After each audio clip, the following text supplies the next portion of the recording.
Can a narcissist change? This is a question that so many people are asking in society today, and I am going to give you the honest answer to this question.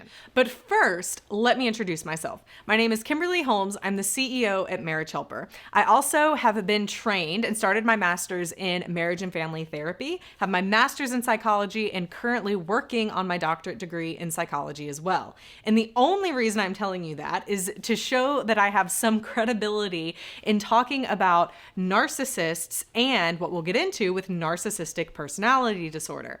But I also want to let you know that by the end of this video, I am going to be explaining to you and sharing with you how you can have a free call with a member of our team. It's a free marriage strategy call where if you're in the situation right now where you feel like your spouse is a narcissist and you are struggling to see if there's any hope for your relationship, there is. And we have team members and a full team that will talk to you for free, hear your situation, and guide you to the next best steps for how to get your marriage to a better place. So be sure to stick around.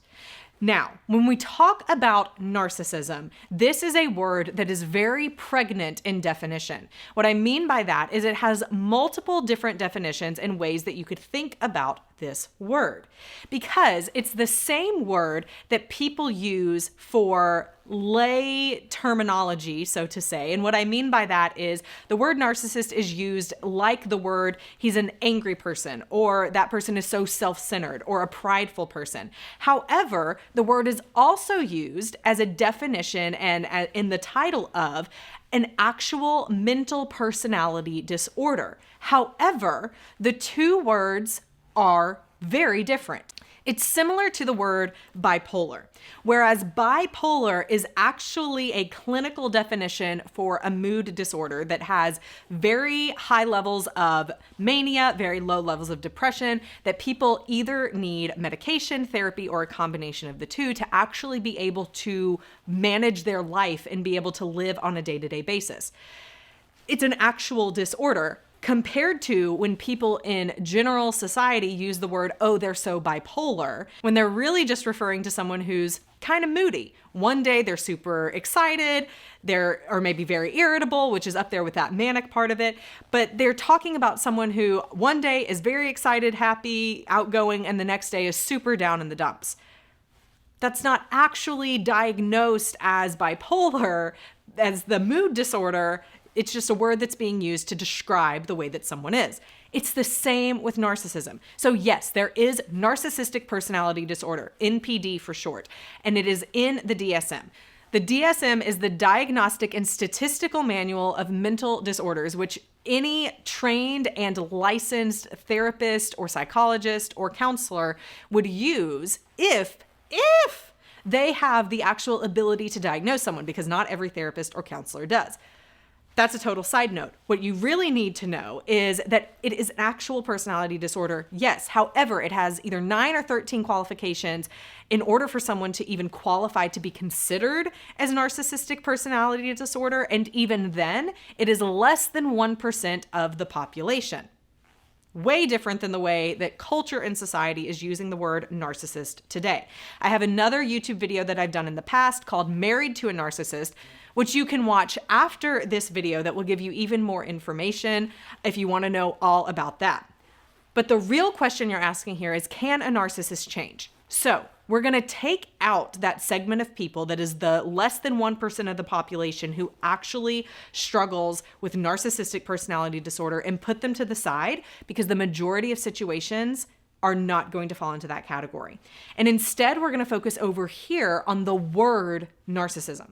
So when we label someone in society as a narcissist, that word has come to mean someone who is very self-centered. I was reading a research study, actually, that was further defining it as it is a person who is self-centered without relationality. So it's someone who's really focusing on themselves and not on the majority of relationships in their life.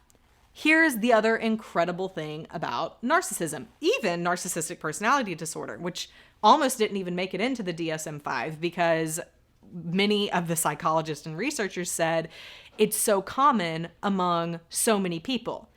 Here's what's common about it. We all have these areas in our life, or the tendency in our life, to be self-centered, but it's to varying degrees. There are some people in life who are way more self-centered and prideful than others, and some who are less so. And it can even vary depending on the stage that you're in your life or the situation that you're experiencing. You might become more self-centered if you're experiencing issues at work or a lot of stress in your life. You may look more inward to try and protect yourself, versus if you are in a really great space in your life where everything's going well, and you tend to have more availability and ability to focus on other people and not be as self-centered. So when we're talking about the question, can a narcissist change? The answer to that question is yes. Because here's the real question you should even ask yourself. Can you change? Do you believe that if you were in a situation or time period in your life where you were focusing more on yourself and being more self-centered, would you want other people to believe that you had the ability to change?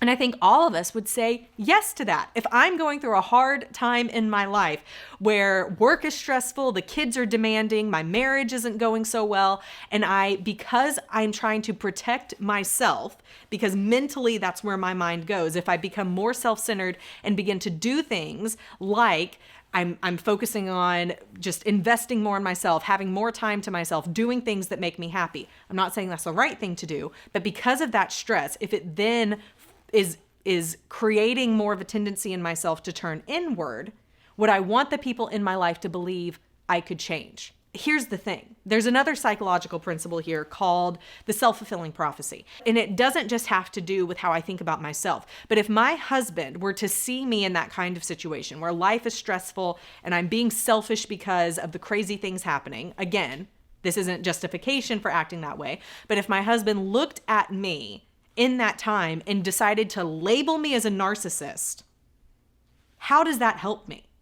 And in fact, it can make it worse, because then he's labeling me as something, treating me as such, treating me like I'm broken or flawed or like I have a mental disorder when I don't, which is only going to make me feel more isolated, more stressed out, and then make me wonder, is it true? When in fact, it's probably not. 99% of the time, it's not true. Here is what we need to do instead. Realize that when people are acting selfish, acting self-centered, and doing things that they shouldn't do, when they're doing things that are hurtful to others because they're not thinking about how their actions are affecting other people, and all of the things that can go with this term of narcissist that we use, then realize this person is coming from a place of pain. They have either had something in their past that has led them to feel like they have to protect themselves and put walls up and focus on themselves because they can't trust other people. It may be coming from the way a parent treated them, the way that their mother was not there for them perhaps, or perhaps because of a very important first romantic relationship to them where they were hurt and left and felt abandoned because of it, and then it led them to focus more on turning inwards, feeling like they couldn't trust other people.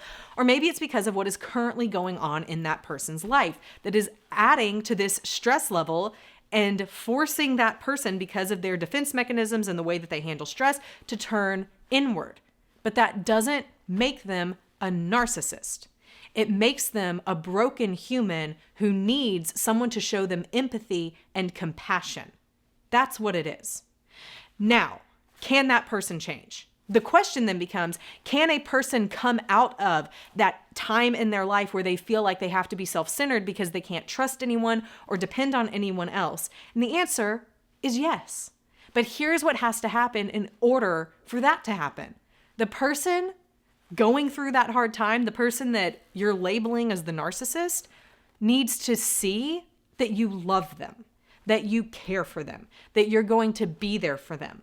Now, I know that the next question that's going to come up in people's mind is, But where do I draw a boundary? How do I protect myself when they are just blatantly doing things that are hurting me? When they're spending all of the family's money, when they're never coming home to be with us and the kids, when they are having multiple affairs because they're just focused on what they want and what they need, and they're acting like this quote unquote narcissist, when they're acting very self-centered. You should have boundaries. You should protect yourself and protect your children. You should protect your finances as much as you can, but you can do all those things with love and compassion. You can do all those things with empathy. And you may be thinking, how in the world do I do that? That is more of an art than a science, and not something that I can easily answer for you in this quick YouTube video that I'm doing. But here is the benefit of you booking that free marriage strategy session. When you speak with one of our client relations team members and you talk and share what your situation is and where you're struggling, our team will then point you to the best resource available for you, whatever that might be, to help you and your spouse get over this struggle, this obstacle that you're in, this place that you're in that we don't want you to stay, but also to help you learn how you can implement boundaries and do that without being disrespectful, unloving, pushing your spouse further away, and making them feel even more dejected and alone than they already feel right now.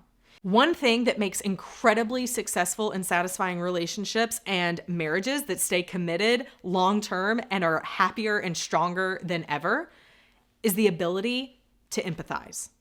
Is the ability to see the situation that your spouse is in and not judge them for the actions that they're taking, not condemn them for the things that they're doing, not condone them, not approve of all of these things either, but instead love them through it.